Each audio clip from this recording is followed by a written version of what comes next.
certo? Vamos esperar gravar. Perfeito. Então está começando a gravação. Boa noite. Essa é a 6ª semana da Zoologia de Vertebrados. E a gente estava falando nas últimas semanas sobre alguns conceitos básicos de zoologia.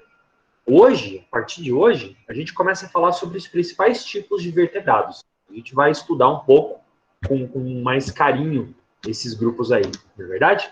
Então a gente falou que lá na história, lá na evolução dos vertebrados, há 500 milhões de anos atrás, apareceram aí determinados animais que irradiaram para se tornar aquilo que a gente é, são os vertebrados, né? Então os 5 grupos de vertebrados modernos são quem? Os peixes, são os anfíbios, répteis, aves e mamíferos. A gente vai começar a partir de hoje a estudar o grupo mais antigo de todos, o grupo dos vertebrados, que são os peixes. E é o maior grupo, além de ser o mais complexo. Então, na verdade, hoje a gente vai só começar a estudar os peixes, né? O professor vai, então, compartilhar aqui os nossos slides e a gente segue aquele ritmo.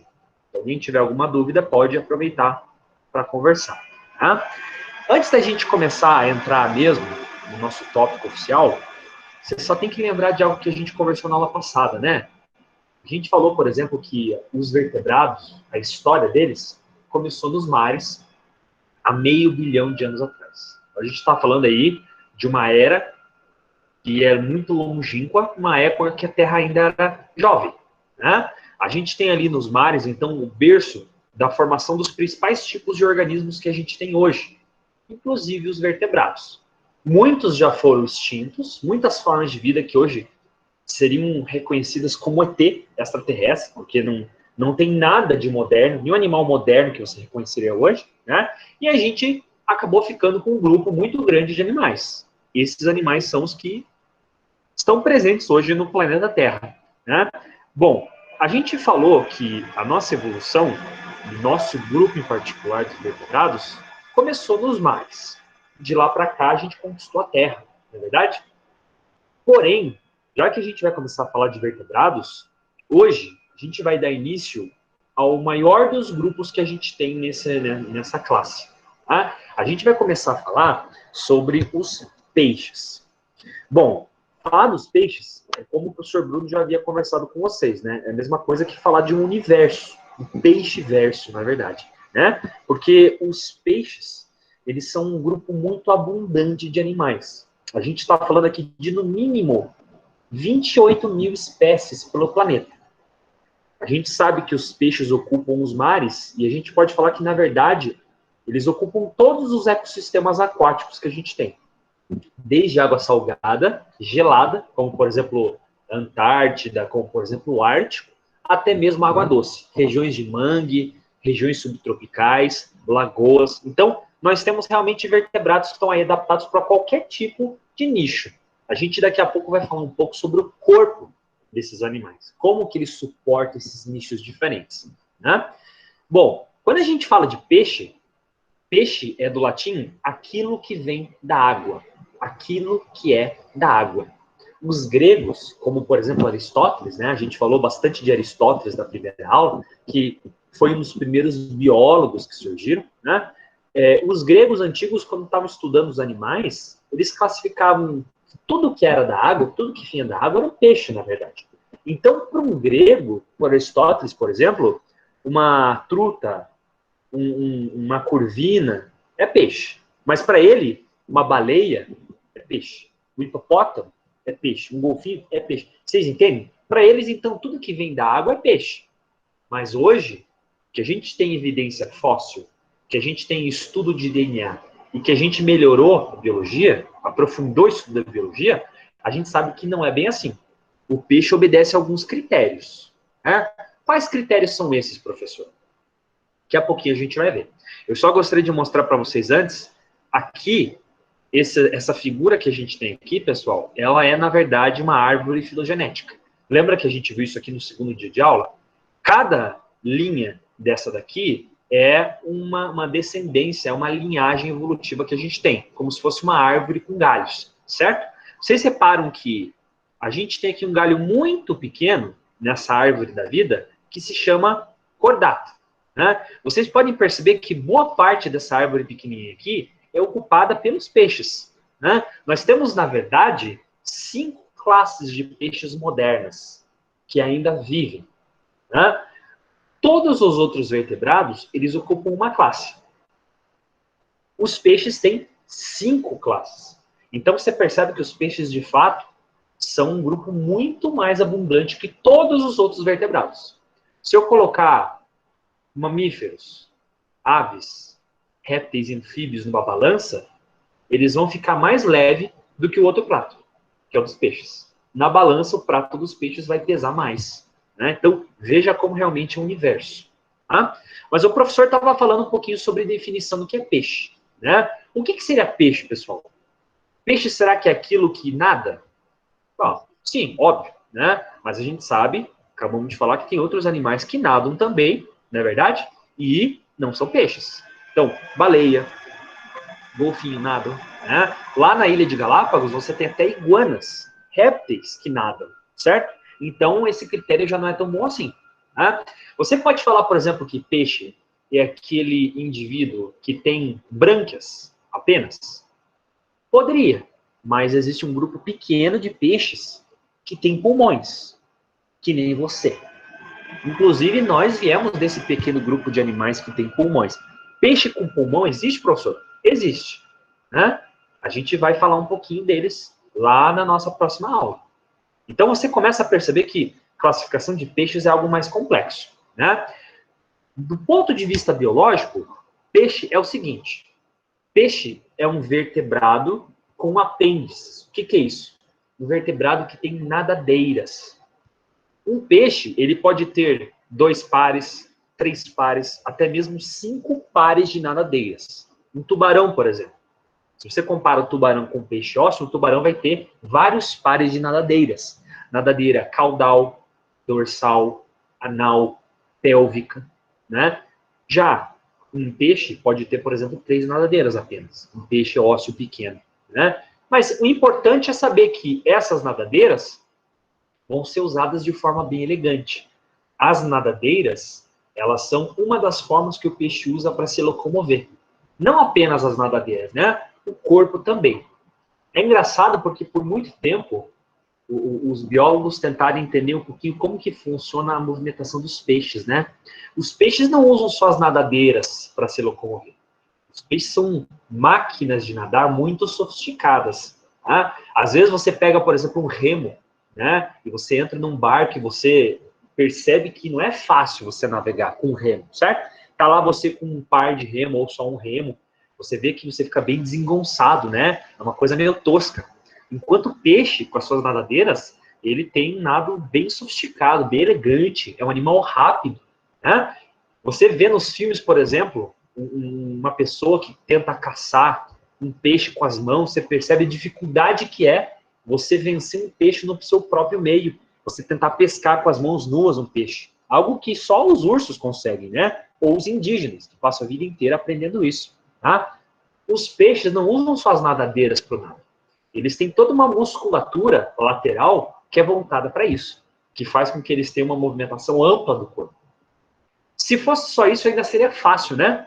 Mas os peixes, eles têm órgãos dos sentidos, órgãos espalhados pelo corpo, que auxiliam eles a detectar a movimentação da água, né? Existem algumas estruturas que a gente vai falar mais para frente, como, por exemplo, a linha lateral, como eletroreceptores, que são estruturas que estão presentes na pele, por toda a pele deles, e que eles detectam as menores vibrações possíveis na água. Tá? Muitas vezes um peixe sabe que tem um peixe maior atrás dele, ou um ser desengonçado que nem humano, porque a gente emite pequenas vibrações quando a gente está dentro da água, certo? Só a gente deslocar nosso corpo, você já emite ondas. E aí o animal consegue escapar rapidamente. Tá? Bom, continuando aqui o que a gente conversa, né? Os peixes, eles são animais que são não tetrápodes. A gente, na aula passada, aprendeu o que é um animal tetrápode, né? Animal tetrápode é aquele que tem 4 membros. 2 mãos e 2 pernas. Né? Dos 5 grupos de vertebrados, professor, quais são os tetrápodes? São aqueles animais que conquistaram a Terra. Então, anfíbio, réptil, ave e mamífero. Os peixes, que são o primeiro grupo, eles não são tetrápodes. Por quê? professor acabou de falar que eles têm vários pares de nadadeira, então eles têm mais do que 4 membros, certo? Ah, mas isso é algo que talvez seja sem importância, né, professor? Não, tem importância, a gente vai ver para frente qual que é a relevância disso. Tá?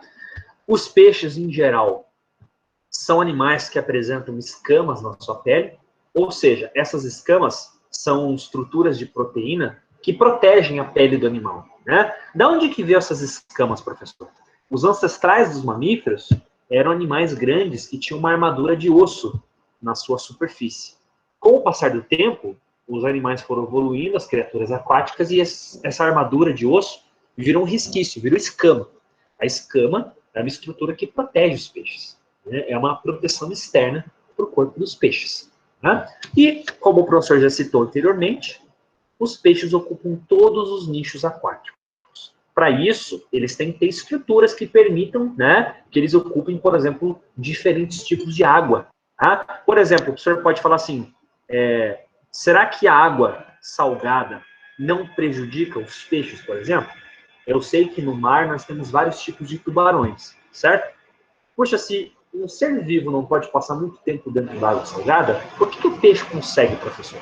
Os peixes, eles têm rins adaptados para eliminar água salgada.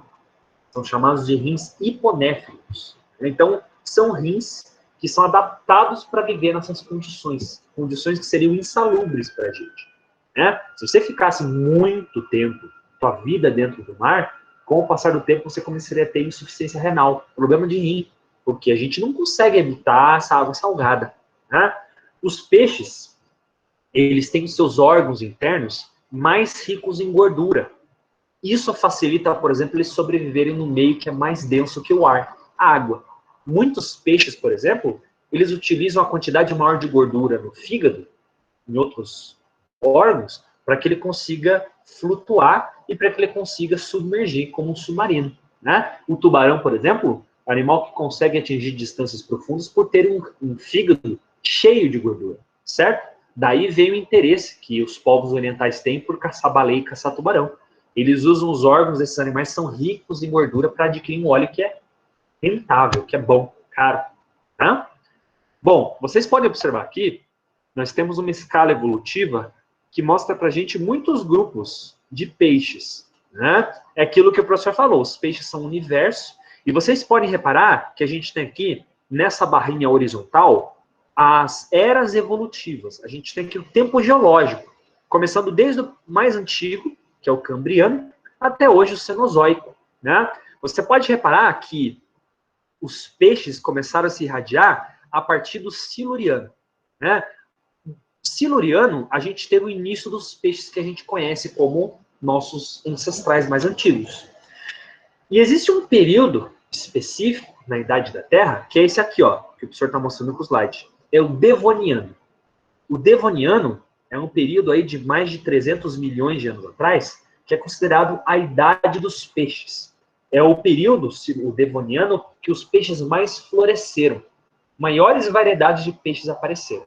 Tá? Então, cada tipo de vertebrado começou a conquistar um período específico, né? uma dinastia.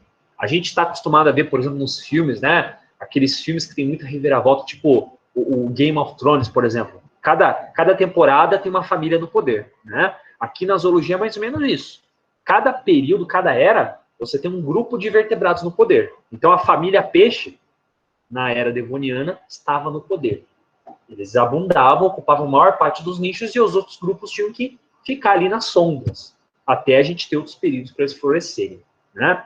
A questão é que os peixes podem não ser mais o grupo que é considerado o dono daquela dinastia, mas hoje ainda assim ele tem as maiores espécies, né? O maior número de espécies. Tá? A gente tem aqui essa árvore de filogenética, nesse próximo slide, que facilita um pouquinho a gente entender essa irradiação que a gente tem dos peixes, né? A gente conversou na aula passada um pouquinho sobre o desenvolvimento dos vertebrados. A gente falou, por exemplo, que os primeiros vertebrados, eles eram animais que não tinham mandíbula, eram animais que não tinham nem esqueleto, para ser mais específico, né? E eles foram evoluindo e dando origem, primeiro, a espécies que desenvolveram uma parede de sucção para poder succionar nutrientes. Depois apareceram animais que têm uma mandíbula, não é verdade? E aí a gente tem agora os peixes que são considerados mais modernos, os peixes ósseos, certo? Vocês podem observar aqui uma linha evolutiva de peixes bem antigos para os peixes mais modernos. Então, o professor vai falar aqui da ordem mais antiga para a moderna, e alguns desses tipos aqui a gente vai ver hoje. Primeiro, as mixinas, né? E aqui chamando mixine. Quem que são os mixines? São os peixes chamados de feiticeiras. Os peixes de feiticeiras são peixes cilíndricos, que têm hábitos predatórios. A gente vai falar daqui a pouquinho. Depois a gente tem a classe chamada Petromizontida, que são as lampreias. São animais que a maior parte das espécies são parasitas, animais que vivem geralmente a partir de peixes maiores, né? Eles parasitam esses peixes. Nós não temos um número muito grande de espécies a partir daqui, né? E a gente tem aqui dois grupos, que são grupos que já são extintos. Ostracodermos e placodermos. São peixes que possuem, por exemplo, a pele com armaduras de osso. Aquilo que o professor falou, né? Eu não sei se vocês lembram daquela série de filmes, aquela série de desenhos da Era do Gelo. Com certeza vocês lembram, né? Vocês devem talvez lembrar que a Era do Gelo 2... Olha como é específico o professor está falando, né? A nerdice do professor.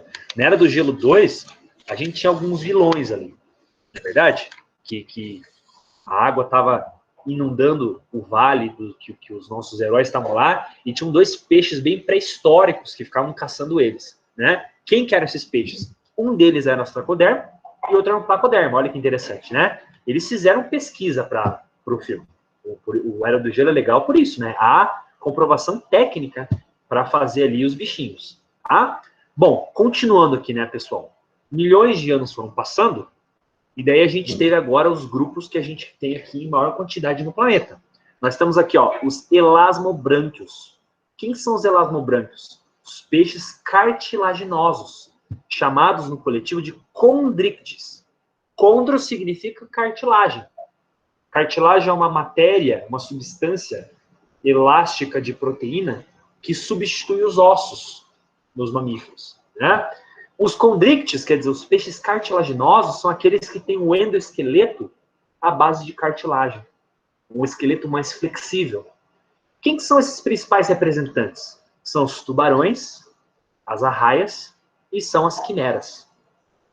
E nós também temos agora os peixes mais modernos, que são os osteíctes, ou os peixes ósseos. O grupo mais moderno e mais abundante de peixes do planeta. Os peixes ósseos, eles são aquele grupo que deu origem aos outros vertebrados que a gente tem na escala, né? A gente tem aqui, por exemplo, duas classes que a gente vai conversar na nossa próxima aula. Tá? Se você parar para pensar, olha esse último grupozinho aqui tosco, pessoal. Tetrápodes. Olha que interessante. Essa árvore que o professor está mostrando nesse slide inteiro é uma árvore de vertebrados. De tudo que o professor mostrou, até agora, eu só mostrei peixe para vocês. Nesse última pontinha, nesse melhor galinho que eu tenho aqui, é o galinho que a gente chama dos tetrápodes. Ou seja, todos os outros vertebrados fora peixes, representados pelo nosso sapo aqui, né? Pela nossa rã, na verdade. Né? Quem são os tetrápodes? Anfíbios, répteis, aves e mamíferos. Olha que incrível, né, pessoal? Eles são um grupo muito pequenininho, se você compara tudo que eu tenho de peixe. Daí vem essa teimosia que o professor tem em dizer que é um peixe verso mesmo. Né? Interessante. Tá? Bom, o professor quer saber, pessoal, se até o momento alguém teve alguma dúvida, algo que não ficou muito claro? Por enquanto, está tranquilo? Professor, ali só no placoderme e ostracodermes, ele tá no meio ali, não tem nada a ver, né? Ele tá mais pro lado azul ali, né? Isso. Ele tá aqui no meio, na verdade, né? Mas ele não... mas ele só fica na parte azul, né? Só para tirar essa dúvida. Na parte azul, desculpa, não estou entendendo a pergunta. No gnatostomata ali, ó. Gnatostomata? Sim. O que significa gnatostomado, né? São peixes com mandíbula. Então, essa chave maior que a gente está vendo aqui, os ostracodermes não tem mandíbula. Os placodermos têm, né? Ele está nessa chave de cima, que é gnatostomados. Isso que eu fiquei na dúvida. Sim. Isso mesmo. Tranquilo, pessoal? Tranquilo. Vamos continuar, então. Tá? Olha só, agora a gente vai começar a falar das 5 classes de peixes que a gente tem. Nós vamos falar das primeiras 4 classes. Bom, que são as classes que têm o menor número de representantes. Né? É importante, o senhor vai falar agora, fique bem claro, está até gravado. Né? O senhor não vai ficar perguntando na prova nomes de classes. Né? A taxonomia é uma ciência muito antiga, e antigamente, nas provas, né, os biólogos, eles ficavam decorando nomes de espécies. Não é esse o nosso objetivo, ficar decorando nomes de classes. Aqui a gente está interessado em saber informações evolutivas, informações fisiológicas, não necessariamente informação taxonômica, certo? Então o professor fala assim, qual que é o nome da classe que tem tubarão? Não, isso é um tipo de biologia que está caindo em desuso. Isso é só memorização, na verdade, né? Não tem muita aplicação para você, que vai estudar toda a biologia, ficar decorando nomes, tudo bem? Então, a gente vai fazer algo um pouco mais funcional que isso, ok? Da mesma forma que quando o professor ensinava vocês bactérias, não ficava cobrando espécie de bactéria. Bom? Vamos lá, então. Primeira classe que a gente vai falar é a mais antiga das peixes, né? Classe chamada classe Myxine, também chamada de peixe bruxa ou feiticeira, como os livros mais antigos trazem. Quem são esses peixes bruxas, essas feiticeiras? São peixes que, no geral, são cilíndricos, né? E peixes que não têm uma mobilidade tão grande assim. Tá? A gente está falando aqui que os peixes, eles são um grupo de vertebrados muito amplo, certo? A gente falou lá que os primeiros vertebrados que apareceram já eram peixes, mas lembra que como são os primeiros vertebrados, eles não têm muitas coisas que os vertebrados modernos têm. Como, por exemplo, a presença de mandíbula, certo? Então, aquela história que o professor passou para vocês na aula passada, a evolução dos vertebrados, aqui já tem uma importância por trás. Esses animais aqui têm uma boca, mas uma boca que não abre e fecha como uma mandíbula. Esses peixes aqui, portanto, eles têm que ficar se alimentando de matéria em decomposição. Eles se alimentam de moluscos, crustáceos, e de peixes em decomposição. Matéria orgânica, né, que é mais relacionada ao plâncton em decomposição. Tá? Esses peixes aqui, eles são animais que já têm hábitos de caça, mas nada agressivo um peixe, um ser vivo contra outro necessariamente. Tá? A não ser aqueles invertebrados pequenos. Né? São, a gente pode falar, pequenos predadores. Tá? Esses animais, eles são animais que já têm brânquias para poder realizar uma respiração, né? E as brânquias, a gente vai ver na próxima aula, são estruturas muito importantes. Os mares, a água, ele é um local que não tem oxigênio tão disponível assim quanto o ar atmosférico. Os peixes, eles desenvolveram uma forma de extrair oxigênio diferente de nós, vertebrados da Terra. O que a gente faz para extrair oxigênio? Nós temos pulmões vascularizados com sangue. Né? Toda vez que você inspira, coloca ar para dentro, né, do teu corpo, o que você está fazendo ali? Você está tendo uma troca de gases entre os vasos sanguíneos dos pulmões e o ar atmosférico. Né? Você está extraindo oxigênio ali pelos teus pulmões. Os peixes, eles também precisam extrair oxigênio. Eles não fazem através de pulmões, pelo menos não a maior parte dos peixes. Como é que eles fazem? Eles usam as brânquias. Brânquias são vasos, são estruturas capilares que eles têm espalhados por alguma região do corpo e que conseguem extrair oxigênio a partir da água. As brânquias são muito eficientes nesse processo. Né? Como o professor falou, existe 8 vezes menos oxigênio na água do que no ar atmosférico. Como tem menos oxigênio, esses bichos tiveram que aprender uma forma aí mais fácil, né, de conseguir sobreviver.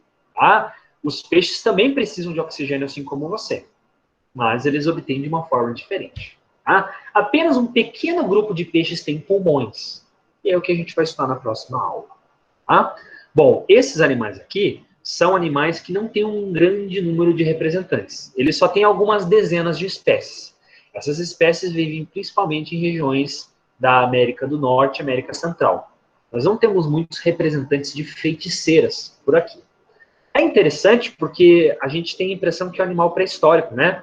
É animal, por exemplo, que não tem a mandíbula, não tem um esqueleto bem formado, é animal hermafrodita. Então, a gente começa a entender um pouquinho dessa evolução, né? Desse surgimento dessas características mais modernas que a gente tem. Tá? Bom, outra classe de peixes que nós temos, uma classe um pouquinho mais moderna, é chamada de Petromesontida. Petro, pedra. Né? Então, aqueles peixes que habitam pedras. Tá? São as lampreias. As lampreias já são um grupo que é um pouquinho maior, a gente está falando aí de umas 30 e poucas espécies, né? E são animais que habitam tanto água salgada quanto água doce. As lampreias são animais que a maior parte dos representantes, a maior parte das espécies, são animais de hábito parasitário. É o que a gente pode ver nessa imagem, por exemplo. Nós temos aqui formas larvais que se depositam no fundo do mar, né? E à medida que o adulto cresce, ele espera um parasita, né, habitar aquela região, passar por aquela região, e o adulto consegue, com a sua boca, se fixar num peixe. É o que a gente está vendo aqui, né? Esse aqui é o Petromyzon marinus. Ele não é um parasita que fica espoliando o peixe, né? Esse aqui é um parasita mais que se alimenta de peixe morto mesmo, tá? E esse animal aqui vai sugar esse suco rico em nutrientes do peixe, o sangue do peixe, na verdade. Tá? Nós temos lampreas que são pequenas e lampreas que são um pouco maiores. Tá? E existem imagens que mostram pescadores que pescam peixes no mar parasitado por uma lampreia, ou até mesmo pescam a lampreia. Tá? Quando você vai tentar pegar essa lampreia, ela vai até se enrodilhar, ou elas secretam pelas suas glândulas uma substância viscosa, né? Que é uma substância que facilita eles escaparem. Como que esse bicho consegue fazer isso, né? Dar um nó, se enrolar, e eles não têm um esqueleto próprio, um esqueleto típico, que nem a gente está vendo, por exemplo, nos peixes modernos. Lembra que aqui a gente está falando de um animal que tem muitos milhões de anos. Um animal lá no comecinho da evolução dos vertebrados. Então, esses animais não têm um endoesqueleto próprio. Não tem a presença de uma mandíbula própria, né? Eles são animais que são aí um pouco mais flexíveis nesse sentido. Tá? As mixinas, junto às petromizonidas, elas são os peixes mais antigos que nós temos, porém, eles ainda são peixes viventes. Ou seja, nós temos representantes ainda do planeta. Existem muitos peixes que vieram depois dessas classes e já foram extintas. Aquilo que o professor estava mostrando ali, por exemplo, dos placodermos, né? Dos ostracodermos. Por que alguns são extintos sendo mais jovens, professor? Outros peixes são mais antigos e permanecem? O nome disso é seleção natural, o nome disso é evolução. Né? Muitos fatores contribuem para um peixe ficar vivo ou morrer. Qualquer ser vivo. Né? Existem fatores que facilitam a sobrevivência dessas espécies. Existem catástrofes, como, por exemplo, eventos de destruição em massa, que acabam sendo mais favoráveis ou menos favoráveis a outros animais, e assim por diante. Por exemplo, há 65 milhões de anos atrás, no Triássico e Jurássico, os dinossauros, incontestavelmente, eram os animais mais adaptados à Terra. Mas um belo dia, veio um meteoro e acabou com os dinossauros. Quer dizer, como é que eles, de chefes da dinastia, foram extintos? Evolução. Nem sempre o animal mais adaptado encontra condições favoráveis para ele se manter por muito tempo. O nome disso é deriva genética. A gente vai falar um pouquinho melhor sobre isso lá no futuro. Né? Animais mais jovens do que esse aqui já foram extintos por algum motivo. Ou por muitos motivos. Continuando, pessoal. A gente hoje, agora, vai investir um pouquinho mais do nosso tempo falando de uma classe que é muito importante, que é uma das classes de peixe mais estudadas, aliás. Uma das classes de vertebrados mais estudadas, né? São os condrictes, ou os peixes cartilaginosos. Os peixes cartilaginosos, eles são peixes que surgiram logo depois dessa irradiação pré-histórica de peixes. Nós estamos falando de um grande número de espécies que apresenta o endoesqueleto de cartilagem. Ou seja, a gente pode falar que isso aqui é uma espécie de início do nosso esqueleto interno. Se hoje você tem um esqueleto desenvolvido, ósseo, que tem muitos ossos, como por exemplo os ossos do crânio, os ossos da caixa torácica, a gente deve isso a esses peixes aqui, que começaram com um endoesqueleto que não era de osso, mas sim de cartilagem. Esses animais aqui, eles se dividem em duas subclasses. A gente tem aqui os elasmobrânquios, que são representados pelos tubarões e pelas raias, e a gente tem os holocefales, que são representados pelas quimeras, peixes que são um pouco mais raros de encontrar. Né? Bom, o que a gente sabe dos peixes cartilaginosos, professor? Primeiro, os peixes cartilaginosos, eles representam um grande número de espécies.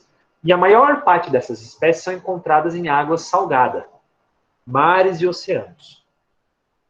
A gente tem essa classe sendo representada principalmente pelas raias. As raias detêm o maior número de espécies.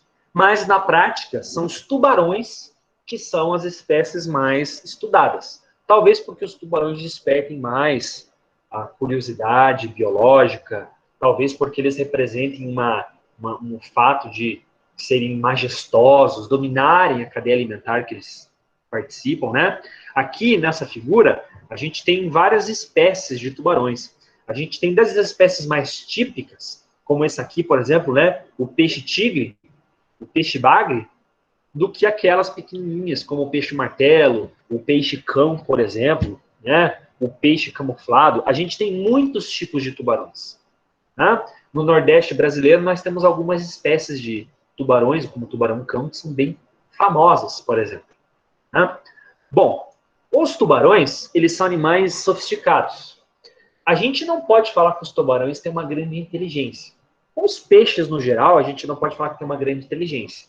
No entanto, esses animais contam com muitas estratégias. Eles, por exemplo, têm órgãos receptores, eletroreceptores, que facilitam sentir a presença de animais ao seu redor, facilitam, por exemplo, um tubarão detectar um predador. Eles possuem aquilo que a gente chama de ampola de Lorenzini. O que é isso? Ampola de Lorenzini são eletroreceptores, receptores que captam vibrações, né, perto da região nasal desses animais. E a partir disso eles conseguem sentir vibrações e a presença de corpos, predadores ou presas. Né, são muito importantes para esses animais. Nós temos tubarões que conseguem alcançar diferentes níveis, diferentes profundidades d'água, porque, como o professor falou, eles não contam com uma bexiga natatória, que nem os peixes ósseos. Porém, eles contam com um fígado que é repleto de uma gordura complexa chamada de escaleno. O escaleno é uma gordura que faz com que esses animais consigam atingir níveis mais profundos no oceano. Certo?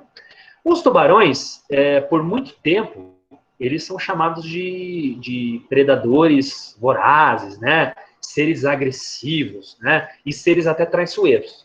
Nada disso. Os tubarões, eles são relativamente pacíficos. Eles são animais que caçam, são vorazes porque sentem fome, mas num ecossistema que não está desequilibrado, os tubarões, eles se alimentam de peixes, em geral, muito menores do que o seu superfície corpórea, e eles não são nem um pouco agressivos. Há muitos relatos, por exemplo, de convívio de tubarões e surfistas, mergulhadores em regiões que abundam peixes. O tubarão, ele só ataca o homem por alguns motivos específicos.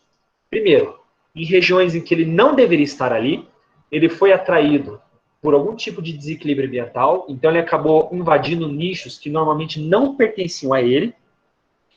Ele costuma atacar seres humanos, geralmente, quando ele os confunde com peixes. Então é comum, por exemplo, ataques de tubarões a surfistas que têm pranchas, e o tubarão acaba confundindo ele com peixe pelo movimento harmonioso de um surfista com a prancha, né? Mas não há relatos de um tubarão que caçou por esporte um ser humano, né? Tem pessoas que falam absurdo, o tubarão caça como esporte. Nós temos animais que são animais predadores que têm esse hábito de caça, de estratégia de predação, tipo o felino, né? O felino é um bicho que gosta de caçar, né? Ele tem isso como esporte em algumas vezes. Mas o tubarão não tem essa inteligência, né? O tubarão é mais uma relação de sensibilidade. Então tá com fome, não tem a comida dele, então vai você mesmo, tá? É curioso porque os tubarões, eles têm uma sensibilidade olfativa muito boa. Os tubarões, eles são bastante atraídos pela presença de sangue. Você tem, por exemplo, um tubarão que morde uma presa, e a partir do momento que a presa ela começa a eliminar sangue, você tem ali a atração de muitos tubarões para as redondezas. É comum, por exemplo, você ver um peixe que está sangrando, um mamífero, como, por exemplo, um golfinho que está sangrando e você tem vários tubarões ao redor, né? Como, por exemplo, aqueles filmes de piratas, a presença de tubarões nadando ao redor do barco. O que é isso?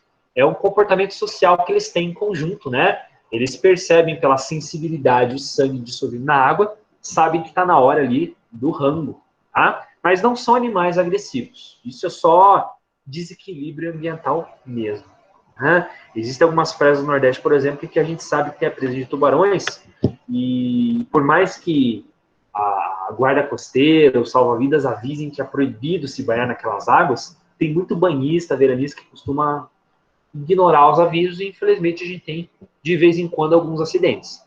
É triste isso, mas infelizmente acontece. Né? Isso aí se chama desequilíbrio ambiental. Tá? Bom, aqui a gente tem uma imagem que mostra um pouquinho a anatomia desses animais. Tá? Primeiro, são animais que têm uma pele lisa, a gente fala lisa, é uma pele, na verdade, que não tem escamas. Né? É uma pele que parece uma lixa. Né? Essa presença de pele sem escamas facilita um pouco o movimento natatório desses animais. Tá? Muitas vezes os tubarões, eles compartilham ali o nado com espécies parasitas, como a rêmora, por exemplo. Né? A rêmora é um peixe parasita, parasita não, peixe comensal, né? Que nada ao lado do peixe e ele aproveita os detritos, os restos de peixes que o tubarão vai deixando quando ele come, e ele aproveita para se alimentar disso. Muitas vezes ele acaba, inclusive, limpando o peixe, a nadadeira do peixe, restos de matéria orgânica que vão soltando do tubarão, né? E esses animais vão ali cooperando, né? Pegando parasitas do tubarão, enfim. É uma relação de mutualismo, quer dizer, de cooperação entre os dois. A gente mostra aqui essa anatomia interna, vocês podem ver na parte de baixo, nós temos aqui um endoesqueleto cartilaginoso, ou seja, nós temos aqui estruturas que são feitas de cartilagem. O que importa ser cartilaginoso e não ser feito de osso, professor? Os peixes cartilaginosos. Isso dá mais flexibilidade para esses animais. Há um fato curioso, então, né? Os dentes dos tubarões, eles têm uma estrutura interna que é óssea. Diferente do resto do esqueleto, os dentes do peixe são os dentes do tubarão, eles são principalmente cartilaginosos. Desculpe, são principalmente ósseos. Os dentes do tubarão são principalmente ósseos. Tá? Os tubarões, eles têm uma mandíbula que acaba tendo mais de uma fileira de dentes. Eles têm uma renovação dentária muito grande. Por quê? Esses dentes, eles não têm uma raiz tão grande quanto a nossa. Eles não têm uma raiz que fixa os dentes de forma tão grande quanto a nossa. Então, quando o tubarão se alimenta, ele costuma perder seus dentes durante a alimentação. Ele deixa os dentes presos na carne da presa. Né? É comum, por exemplo, você ter uma pessoa que for mordida por peixe, ou um peixe que for mordido por um tubarão, e que ele acaba deixando ali os seus dentes presos. Né? É um dente que é feito principalmente de cartilagem, e a parte interna de osso. Então ele se desprende. Ele se desprende para dar lugar para a fileira mais interna, que vai renovar a arcada dentária desses animais. Né? Como vocês podem ver aqui, nós temos órgãos internos, como as brânquias, você pode ver aqui as brânquias dessa parte amarela da frente, faz uma troca gasosa com o mar, né? Ele absorve oxigênio a partir daí, e nós temos aqui o fígado, nessa região traseira. O fígado, ele é rico em gordura, para que permita que o peixe consiga flutuar ou atingir substâncias mais profundas. Né? A gente pode observar que o tubarão, a gente vai ver melhor isso na aula de morfologia, né? Mas o tubarão é um peixe que a gente chama de heterocerca. O que é heterocerca? Quando a nada dele, caudal, a cauda dele aqui, ó, ele é feito de uma parte superior maior do que a parte inferior. Isso aqui é um leme, que é um leme bem sofisticado. Permite que o peixe não só nade para frente, mas nade também para os lados. Por isso que é difícil, por exemplo, um peixe menor escapar de um tubarão. O tubarão, por ser um animal heterocerca, ele tem um controle de remo mais sofisticado. Por isso que ele consegue, muitas vezes, dar rotações, consegue se virar, dar botes, alcançar rapidamente a sua presa. Né? Quando você tem aqueles documentários de mergulhadores que ficam dentro de jaulas gravando um tubarão, você consegue ver que o tubarão ele fica nadando facilmente ao redor da jaula, para cima e para baixo, para os lados, ele vem e volta. O que é isso? Ele tem essa cauda que permite que ele tenha um nado, uma estratégia de nado bem sofisticada. Nem todos os peixes são assim. Alguns peixes que têm as nadadeiras de forma igual, eles são peixes que costumam ter um nado um pouco menos sofisticado, um nado um pouco mais retrógrado, né? Aqui nesse próximo slide, a gente pode ver aqui, olha que legal, né? O nome do slide é Os Tubarões do Mundo. Aqui você pode ver várias espécies de tubarões, né? Algo muito interessante que alguns alunos do ano passado perguntaram: professor, existe tubarão de água doce? Existe. Existem duas espécies, né? Que são tubarões que nem sempre ficam em água doce, né? Mas são tubarões que também estão adaptados a viver nessa água doce. Muitos deles, você pode ver pela sua superfície, eles precisam consumir muitas toneladas de peixe para eles conseguirem o suprimento energético, né? Para conseguir sobreviver aí no seu dia a dia, no seu ambiente. Tá? E, finalmente, a subclasse final que a gente vai ver hoje são os peixes chamados holocefali, né? São as quimeras, na verdade. Eles pertencem da classe dos peixes cartilaginosos, então eles têm um endoesqueleto cartilaginoso, né? Mas esse aqui não é um grupo de animais tão grande assim quanto as arraias e quanto os tubarões. Tá? A gente pode ver aqui essa espécie é uma espécie de águas geladas, o Hydrolagus colei, né? Por que esse animal tem um olho tão grande, professor? Aqui você já pode lembrar daquilo que a gente falou algumas aulas atrás. Os animais que costumam habitar regiões escuras do mar, regiões profundas do mar, que você não tem tanta entrada de luz, são animais que precisam desenvolver um globo ocular grande. Por quê? Entra tão pouca luz ali que esse bicho ele tem que ter um globo ocular maior para conseguir captar mais luz. Tá? Você pode ver que esse peixe aqui zoiudo, grandão, né, é um peixe que ele também tem uma movimentação boa e ele tem essa linha no meio aqui, pessoal. Vocês podem ver essa linha no seu corpo, no seu flanco lateral aqui, ó, que é chamada de linha lateral. E essa linha é uma linha que muitos peixes têm, porque isso acaba facilitando a presença de detecção da presença de presas, de predadores. Né? Ela é uma linha que é rica em eletroreceptores, que consegue sentir vibrações na água. Tá? Os holocefales, ou as quimeras, são peixes que são mais abundantes na América do Norte. Não existem tantos representantes aqui na América do Sul.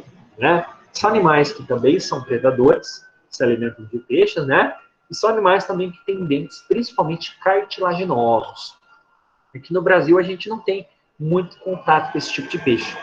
Dos representantes de peixes cartilaginosos seriam principalmente os peixes dos tubarões e principalmente as arraias. Né? As raias nada mais são do que tubarões, voltando aqui, né, que têm um corpo um pouco mais achatado. Né? O professor talvez esteja sendo muito simplista falando das arraias desse jeito. Né? Mas as arraias têm muitas semelhanças com os tubarões. O principal fato que distorce os dois é que ele tem um corpo dorsoventralmente achatado, ou seja, ela é esmagada. Né? Mas também são animais que têm hábitos de presa, quando necessário, e também têm estratégias para se defender, como a presença de um esporão na sua cauda. Né?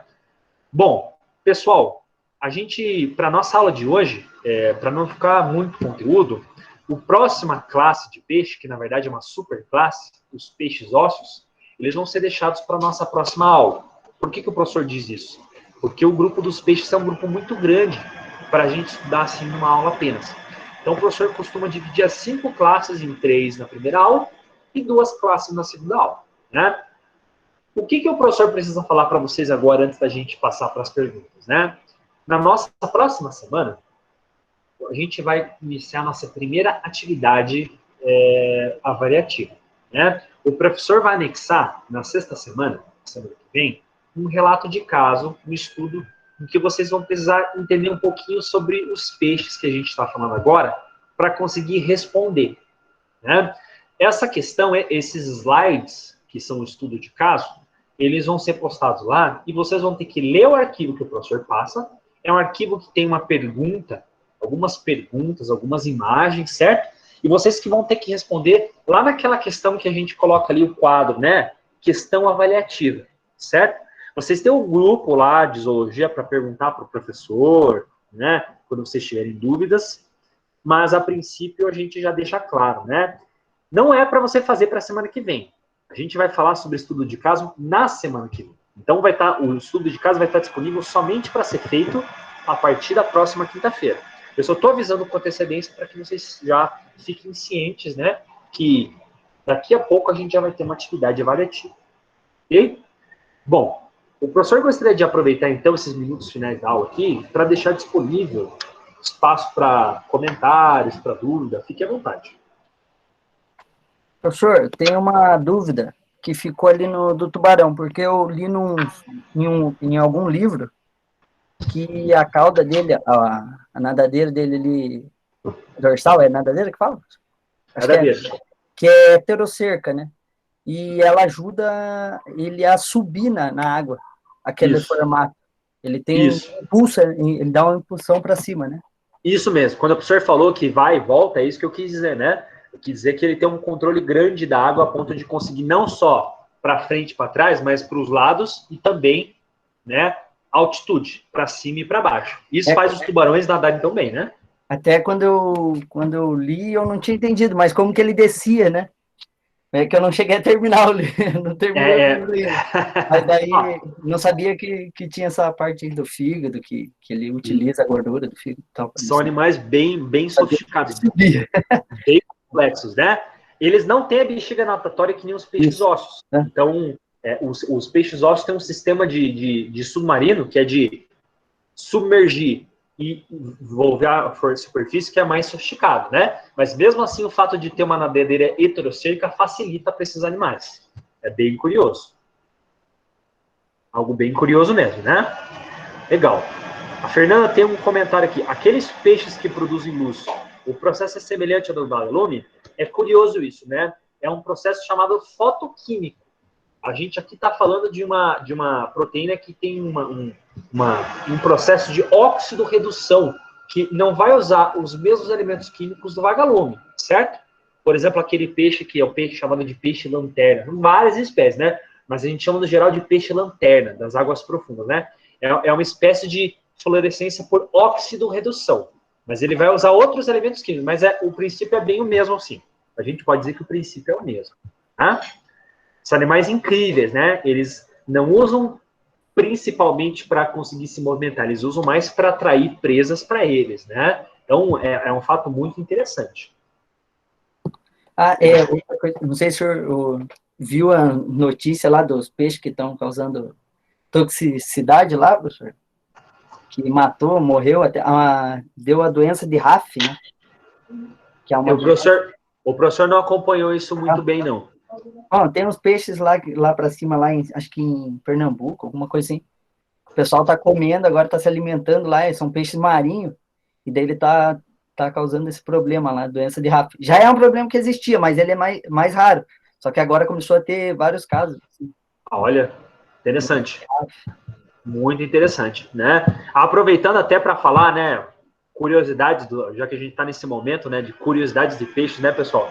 O professor viu um documentário uma vez, talvez vocês tenham visto, que tem vários biólogos que quando vêm para o Brasil, aqui lá para a Amazônia, eles descobrem que existe um peixe tão pequenininho, que é um peixe que consegue entrar na uretra dos homens, né? Ele entra a partir do pênis. Olha que interessante, né?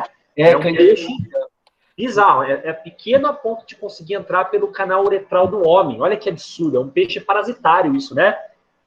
Bizarrices totais isso, né? Não pode mijar, professor, que eles vão pelo a gente está brincando, mas o biólogo que fez o documentário, ele falou isso mesmo, né? Exatamente. Então, são águas amazônicas, né? Água do rio, lá do Amazonas, e que enfrentou esse tipo de parasita. Não um verme, isso é um peixe. Vacilar. Que absurdo, né? Vacilar já era. Verdade, né? Tem um comentário aqui. Diga. Tem um post lá, o senhor falou de iguana marinha, e eu fiz um post lá no Instagram, se o professor puder curtir e compartilhar. Opa, eu vi que você vem. Eu fico zoando. Nosso influenciador digital aqui. Fazer merchan aí, mas... Legal. Sobre o que é? Iguana marinha, professor. O senhor falou. Iguana marinha. Legal. Pode deixar. Já está feito o merchan aqui, né? Pode deixar que eu vou olhar. Eu já fiz a semana inteira, professor. Né? Ótimo. Está cansado já de Não, muito, muito legal. Eu vou, amanhã, pode deixar que amanhã eu vou dar uma olhada e vou fazer uma postagem lá, tá bom? Beleza. Legal. Eu vi aqui, ó, o Ari nos enriqueceu, é o Candiru, o nome do peixe. Ótimo, obrigado. Né? A Monelli falou que viu no Grey's Anatomy isso também, né? Ó, interessante. Nossa, Você viu só, pessoal? Zoologia de tudo, né? tudo, pessoal. Legal. Né? Pessoal, mais comentários? Mais observações? Não. E queria falar também que a Era do Gelo é mais estudada do que o Jurassic Park, hein, professor? É mesmo? Olha, eu gosto bastante da Era do Gelo, né? O Jurassic Park, muitos animais ficaram da forma romantizada que a gente tinha, né? Os animais, né? Talvez não... mais, hein? Exato. Legal. Interessante. Beleza, então, meus queridos? Fechou. Beleza, professor. Diga, Samanta.